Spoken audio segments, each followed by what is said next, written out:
Hello future doctors, welcome back to our channel ayurvedic future. तो आज अपन देखेंगे अपना वात दोष। वात दोष क्या है? Very very important. जैसा कि आपको देखो हमने बता रखा है, यहाँ पे ये 10 मार्क्स का वेटेज रखता है। ठीक है, 10 मार्क्स में ये इंपॉर्टेंट है वात दोष। देखो एग्जामिनर क्या कहता है, वात, पित्त और कफ, ये तीनों ही है ना, बहुत बहुत इंपॉर्टेंट है। आपको इनमें से कोई सा भी नहीं छोड़ना है। एग्जामिनर किसी में से भी एक 10 मार्क्स का क्वेश्चन पूछ लेगा, 5 मार्क्स का पूछ लेगा, वो तीनों भी पूछ सकता है, वो एक भी पूछ सकता है। इसलिए आपको वात पित्त कफ तीनों कंठस्थ होने चाहिए। आपको वात पित्त कफ का कोई क्वेश्चन आ जाएगा 5 मार्क्स में, 10 मार्क्स में, बड़ा क्वेश्चन आएगा या तो 5 में या 10 में, तो आपको इसका क्वेश्चन छोड़ के नहीं आना है। और तीनों का सेम टू सेम है, बस अलग अलग इनका कॉन्सेप्ट सेम रहेगा। वही व्युत्पत्ति, निरुक्ति, गुण, इनके भेद, आपको सिर्फ इनका अंदर का मटेरियल याद रखना है। ठीक है, तो वात दोष वेरी इंपॉर्टेंट है। आज हम आपको बताएंगे कि 10 मार्क्स में अगर वात दोष आता है तो आपको कैसे कैसे लिखना है, और 5 मार्क्स में भी वो आपसे कैसे पूछ सकता है, ये भी हम आपको बताएंगे। अपन स्टार्ट करते हैं अपना वात दोष। देखो सबसे पहले इंपॉर्टेंट है वात दोष की व्युत्पत्ति।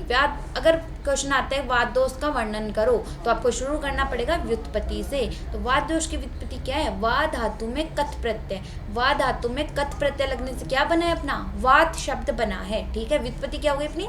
वा धातु कथ प्रत्यय। ठीक है, फिर नेक्स्ट अपन देखते हैं अपनी निरुक्ति। निरुक्ति क्या हो जाएगी इसकी? वा गति गंधन्यो रीति, मतलब कि वा धातु का गति और गंधन अर्थ है। जो अपनी वा धातु है, अपन ने ऊपर व्युत्पत्ति में लिखा है कि वा धातु में कथ प्रत्यय, तो जो वा धातु है उसका क्या मतलब है? गति या गंधन। ठीक है, तो इसका यही इसकी निरुक्ति हो गई, तत्र वा गति गंधन्यो रीति। तो आपसे पूछेगा 10 मार्क्स में वात का वर्णन करो, तो आपको इसकी व्युत्पत्ति, निरुक्ति, गुण सब कुछ लिखना पड़ेगा। ठीक है, तो वा धातु में गति और गंधन अर्थ है, ये इसकी निरुक्ति हो गई। नेक्स्ट अपन देखते हैं इसका गुण।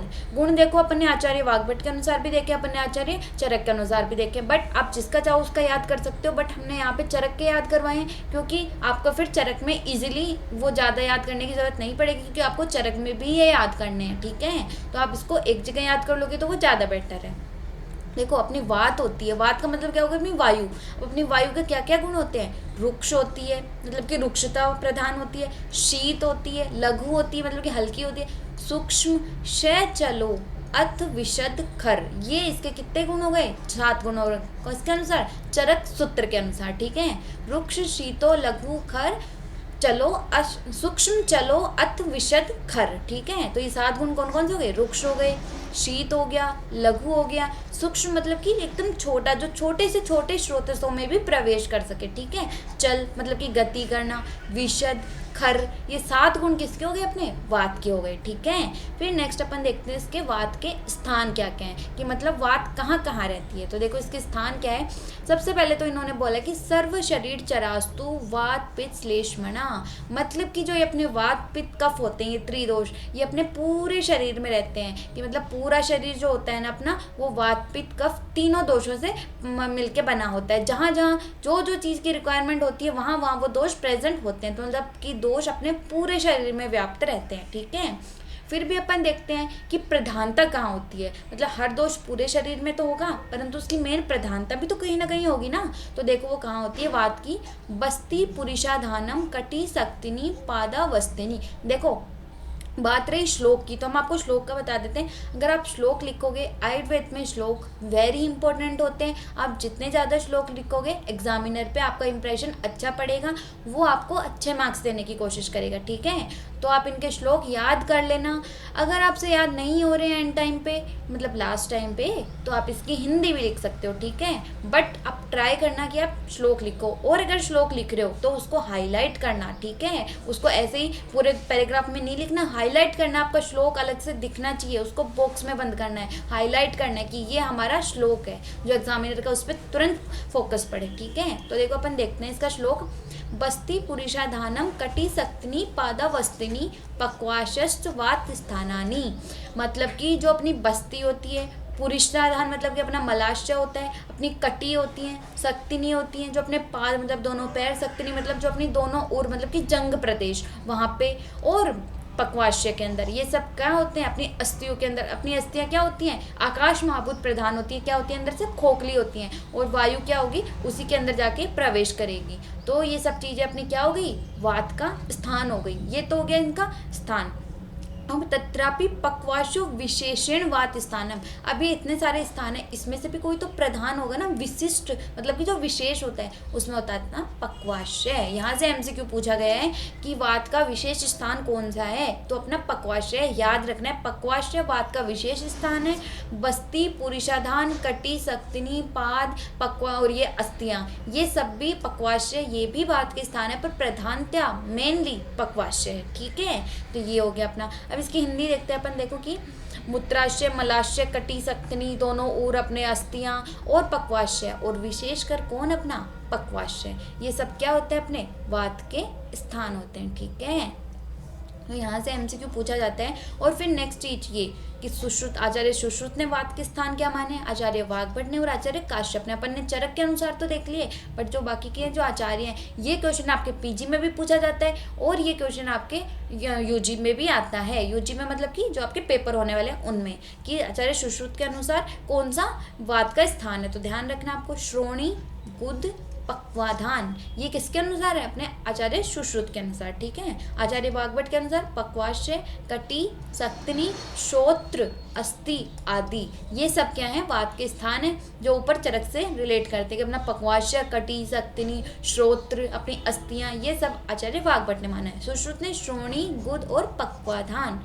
फिर देखते हैं अपन आचार्य काश्यप। आचार्य काश्यप ने क्या माना है, नाभि के अर्ध प्रदेश में, जो अपनी नाभि होती है उसके नीचे, ठीक है, और बीच में किसका होता है, अपने पित्त का, और ऊपर किसका होता है, अपने कफ का। ठीक है, और अस्थि और मज्जा, इनमें भी किसका होता है, अपने आचार्य काश्यप ने माना वात का स्थान होता है। तो यहाँ से देखो एमसीक्यू आता है, हमने लिख भी रखा है, यूजी में भी और पीजी में भी, दोनों जगह इंपॉर्टेंट है ये। ठीक है, फिर नेक्स्ट अपन देखते हैं वात के कर्म।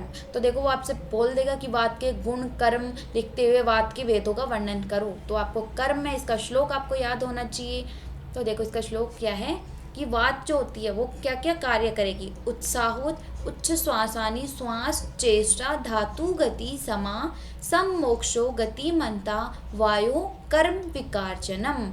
मतलब कि वात के कार्य क्या होते हैं, उत्साह पैदा करना, उच्च श्वास, निश्वास, चेष्टाओं का करना, ये वृष रक्त आदि जो अपनी धातुएं होती हैं उनको क्या करना, सम्यक रखना, मतलब साम्य अवस्था में रखना। ठीक है, मल मूत्र के समान गति से मोक्ष कराना, मतलब कि जो अपने मल मूत्र होते हैं उनमें अवरोध उत्पन्न ना करके, बाधा विबंध उत्पन्न ना करके, उनको सम्यक रूप से उनकी गति कराना, बाहर निकालना। ठीक है, और यही सभी क्या है, वायु के प्राकृत कर्म है। मतलब कि जब वायु अपने सम्यक रूप में होती है तो वो क्या करती है, प्राकृत कर्म करती है, और जब वो विकृत हो जाती है तो वो रोगों को उत्पन्न करती है। ठीक है, तो ये हो गए अपने इसके कर्म, ये श्लोक आपको याद रखना है। ठीक है, फिर नेक्स्ट अपन देखते हैं कि प्रकार और उनके गुण कर्म, मतलब कि जो वात होती है उसके कितने प्रकार होते हैं, उसके क्या क्या स्थान होते हैं और उनके क्या क्या कर्म होते हैं। तो देखो सबसे पहले अपन देखते हैं कि अपनी वायु होती कितने प्रकार की, अपने प्राण वायु, अपने उदान वायु,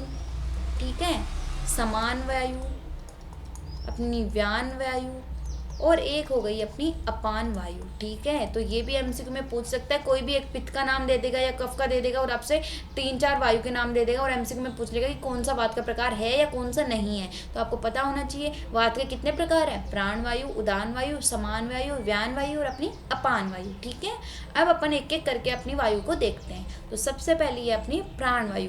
अब देखो ये जो इनके प्रकार हैं, इनके श्लोक आपको सेकेंड ईयर में भी आपके काम आएंगे, जो अपनी पैथोलॉजी होती है रोग निदान में, और ये आपके यहाँ भी काम के हैं। तो आप यहाँ याद करो चाहे सेकेंड ईयर में याद करो, आपको कहीं ना कहीं तो इनको याद करना ही पड़ेगा। ठीक है, और अगर आप यहाँ याद करोगे और पेपर में श्लोक लिख के आओगे तो आपके ज़्यादा अच्छे नंबर बनेंगे, क्योंकि एग्जामिनर आपको डायरेक्टली पूछ लेगा कि प्राण वायु का वर्णन करते हुए जो अपना उच्छ्वास निश्वास प्रक्रिया होती है उसका वर्णन करो। तो आप ये 5 नंबर में इतना सी हिंदी लिखोगे तो वो आपको कैसे नंबर देगा, नहीं देगा ना। और इसी में अगर वो आपको अलग से प्राण वायु पूछ लेगा और आप ये 2 लाइन का श्लोक लिख दोगे, श्लोक नहीं है ये डायरेक्ट नाम है, जो आप हिंदी में नाम याद करोगे उन्हीं को इसने श्लोक में लिख रखा है। तो आप इनको लिखोगे, श्लोक लिखोगे, बाद में हिंदी लिखोगे, तो वो आपको पूरे 5 नंबर देने की कोशिश करेगा, 5 या 4 नंबर। ठीक है, और अगर आप सिर्फ हिंदी लिख के आओगे वो आपको 1 या 1.5 नंबर दे के छोड़ देगा। ठीक है, तो आपको ये गलती नहीं करनी है, नाम का ही श्लोक है तो आप लिख सकते हो। ठीक है, जैसे कि प्राण वायु के स्थान क्या क्या हो गए, तो देखो स्थानम,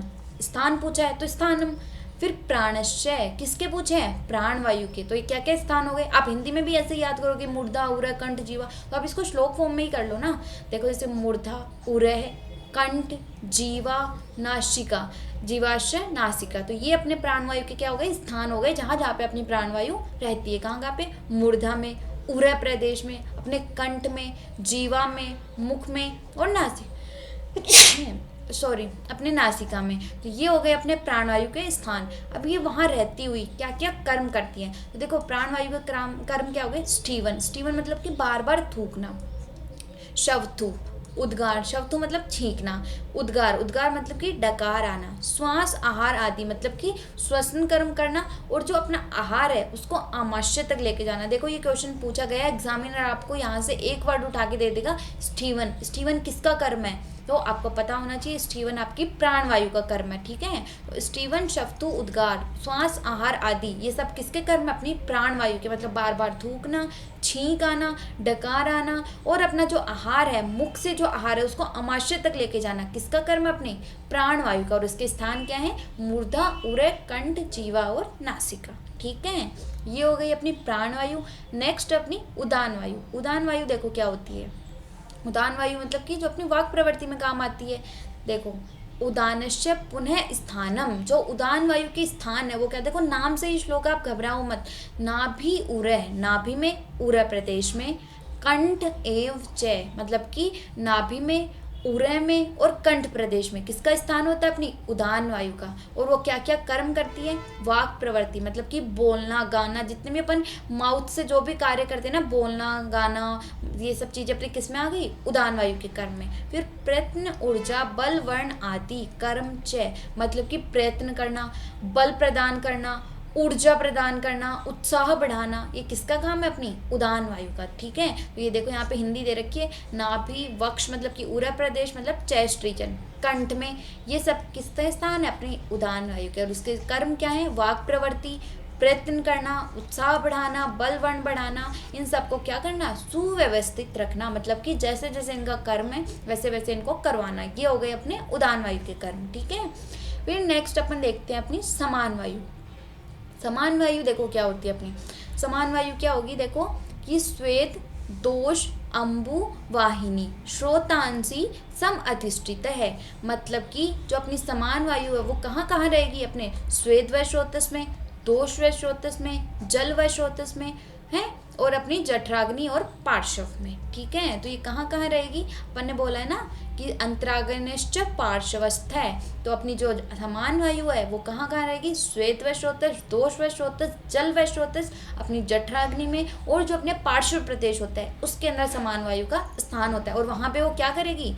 समानो अग्नि बल प्रदय, जो अपनी अग्नि है उसके बल को क्या करेगी? बढ़ाएगी, ठीक है। तो आपको ध्यान रखना है, अगर आपसे 5 नंबर में समान वायु पूछ लेता है तो आप हिंदी लिखोगे तो आपको वो पूरे नंबर नहीं देगा, ये आप श्लोक लिखोगे तो आपको पूरे मार्क्स मिलने के चांसेस हैं, ठीक है। फिर नेक्स्ट अपन देखेंगे अपनी व्यान वायु।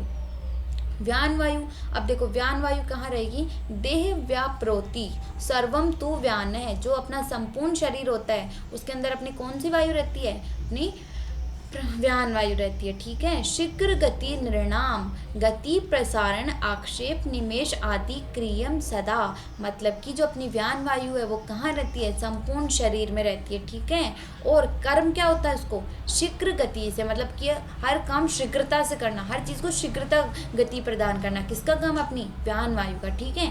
अंगों का फैलाना, जो अपने अंग हैं उनका प्रसारण करना, अंगों में खिंचाव पैदा करना, उनको प्रसारण, फैलाना, सिकुड़ाना, अपनी आंखों की पलक खोलना, झपकाना, ठीक है। ये सब किसके काम? अपनी व्यान वायु के कर्म है। यहाँ से कोई भी श्लोक का एक वर्ड देख के आपसे एक एमसीक्यू पूछ सकता है, तो आपको श्लोक का पता होना चाहिए, ठीक है। प्रसारण, निमेश आदि किसका कर्म है? व्यान वायु का कर्म है, ठीक है। यहाँ से एमसीक्यू भी बन सकता है, और वो आपसे अगर 10 नंबर में वायु पूछता है तो आपके एक एक भेद है, इन सबके बारे में आपको बताना पड़ेगा, ठीक है। फिर नेक्स्ट अपन देखते हैं अपनी कौन सी वायु? अपनी नेक्स्ट वायु है अपान वायु। अपान वायु अपनी कहाँ रहती है और क्या क्या इसके कर्म है? तो देखो अपान वायु कहाँ रहती है? वृक्षणो बस्ती मेढ्र च नाभि उरह वक्षणो गुदम, मतलब कि कहाँ कहाँ रहती है? अपनी जो दोनों वृक्षण होते हैं, बस्ती मतलब अपनी जो बस्ती होती है मूत्राशय, मेढ्र मूत्रेंद्रिय के अंदर, नाभि के अंदर, उरह और उरु। ध्यान रखना, उरे और उरु दोनों डिफरेंट चीज़ें। उरे अलग होता है और उरु अपना अलग होता है, ठीक है। उरु प्रदेश में, वंक्षण में और गुद्द में, ठीक है। उरे अपना चेस्ट रीजन होता है, उरु अपना ये नीचे वाला रीजन होता है। तो आप ध्यान रखना कि अलग हो गए, ठीक है। इनके स्थान है वक्षण में, मूत्राशय में, मूत्र इंद्र में, नाभि, उरे, वंक्षण और गुद्द प्रदेश में। अब अपान वायु का कर्म क्या होता है? देखो अपान वायु का कर्म क्या हो गया, जो अपना शुक्र है, मूत्र है, आर्तव है और अपना जो गर्भ है इसको बाहर निकालना। मतलब अपान वायु क्या करती है, फोर्स लगाती है जिससे अपने मल मूत्र और जो गर्भ होता है इन सबको बाहर निकालने में, ठीक है। तो ये तो हो गई अपनी वायु के भेदों के बारे में वर्णन। फिर देखो एक नेक्स्ट चीज जो आपसे 5 नंबर में अकेली पूछी जाती है, ये चीज वो आपसे 10 नंबर में भी पूछ सकता है। पूरा वात की व्युत्पत्ति, निरुक्ति, गुण, कर्म, भेद, ये आपसे 10 नंबर में भी पूछ सकता है। कोई एक वायु के बारे में भी वर्णन करवा सकता है। फिर नेक्स्ट एक चीज़ देखो अपने जो इम्पोर्टेंट है इसके अंदर है श्वास प्रश्वास प्रक्रिया, जो 5 नंबर में पूछी जाती है। और ये 2022 बैच के मतलब कि जो 2024 में अपने पेपर लगे थे उसमें पूछा गया है। तो देखो इसका ये जो श्लोक है वेरी वेरी इंपॉर्टेंट श्लोक है, जो आपको 5 नंबर में पूछेगा। हिंदी इसमें बहुत कम है, आपको इसका श्लोक लिखना ही लिखना पड़ेगा, ठीक है। तो इसका श्लोक देखो क्या है, नाभिस्थ प्राण पवने स्पृष्ट्वा हत कमलांतन कंठात बहिवी निर्वती पातुम विष्णु पद अमृतम। मतलब कि जो नाभि में स्थित हुई प्राणवायु होती है वो हृदय के कमल के अंदर के जो भाग होते हैं, जो अपना हृदय है उसके अंदर के जो भाग होते हैं उनको स्पर्श करती है। और विष्णु पद अमृत मतलब कि जो आकाश में निर्मल वायु है उसका पान करने के लिए कंठ से कहाँ आती है, बाहर आती है, ठीक है।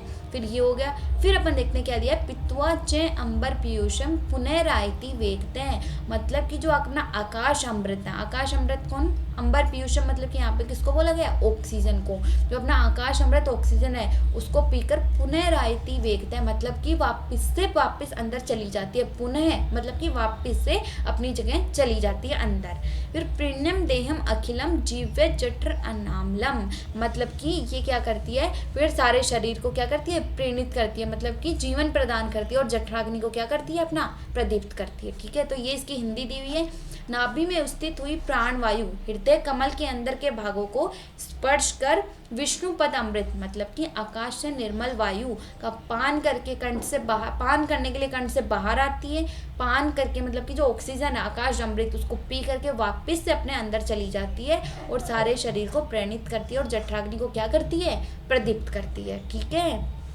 तो ये अपना इंपॉर्टेंट क्वेश्चन था। जो अपनी श्वास प्रश्वास प्रक्रिया है ये 5 नंबर में पूछी जाती है। अकेली 5 नंबर में पूरी ऐसे दे देगा कि श्वास प्रश्वास प्रक्रिया का वर्णन करो, या फिर दे देगा कि प्राण वायु के बारे में बताते हुए श्वास प्रश्वास प्रक्रिया का वर्णन करो। तो ये 5 नंबर में पूछे जाने वाला इंपॉर्टेंट क्वेश्चन है, बिल्कुल मत छोड़ना। और वात जो पूरा है वो अपना उसकी व्युत्पत्ति, उसकी निरुक्ति, उसके कर्म, उसके गुण और उसके भेद वेरी वेरी इंपॉर्टेंट है। वात पित्त कफ में से कोई एक भी पूछ सकता है और तीनों में से भी थोड़ा थोड़ा वो पूछ सकता है। तो इसलिए हमने आपको 10 नंबर में कैसे लिखना है स्टेप वाइज स्टेप बताया। अगर आप ऐसे लिख के आओगे तो आपके पूरे मार्क्स बनने के चांस हैं, ठीक है। तो आप इसी स्टेप में लिखना, पैराग्राफ राइटिंग मत करना, इसी टाइप में लिखना और जो श्लोक आपको याद है उसको हाईलाइट करना, ठीक है।